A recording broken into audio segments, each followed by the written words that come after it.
And I think people knowing how poorly trips can go when you don't have a trained professional on your side is a major selling point for travel advisors. And yeah, I mean, is that something you found in your career? I mean, are there any It stories is. about sort of clients having their vacation saved by you, by an advisor at Dehoney that you can share with us to sort of demonstrate that value?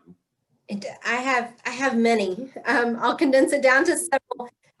When the pandemic started, we had a little bit of a heads up to where any of our clients that were out of town, they were across the ocean or even here, we started calling them up and saying, hey, they're going to start shutting stuff down. When can we start getting you home? So we immediately got to where we were rebooking people because we didn't want them stuck there, but most of them weren't even aware of what was going on. So they were very thankful. Leslie, did you guys anticipate when you saw news starting to break about COVID? You think you were ahead of the curve with realizing, this might have big consequences for our business? We knew it would, kind of like the SARS and the H1N1. We knew there would be some impact, did not know that it would be this great an impact. I mean, it has hit everyone in this industry hard. But we could kind of see it coming down the lines. We actually had staff people that were traveling. We had two groups. We had one that was actually, we specialize in groups to Israel, and we had a group over there. Some of them had just made it back. One of them was there, and we had 10 people that were supposed to go over to Jordan. And we didn't know their group was coming back the next day.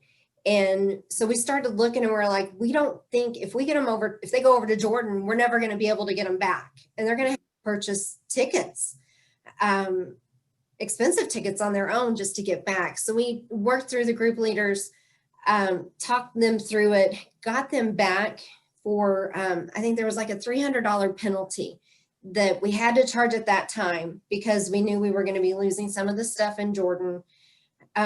So we had told them it looks like it's going to be a $300 penalty, but everything else we'll get back for you. Very good thing that we did, because the morning they were supposed to leave, Israel and Jordan closed their borders. So we would not have been able to get them back. So very thankful that we had kept them, got all of them. There were two people who did their air on their own. And since they did their air on their own, I have no control over it. They ended up having to spend about $3,000 because they chose to do it on their own, because they could not get everything worked out. But those that did that went through us, we were able to change it with the airline for no fee. So it's the relationships that we have with the airlines. It's the little bit heads up. We have people on the ground in Israel that stay on top of things. And really anywhere we send people, we have that.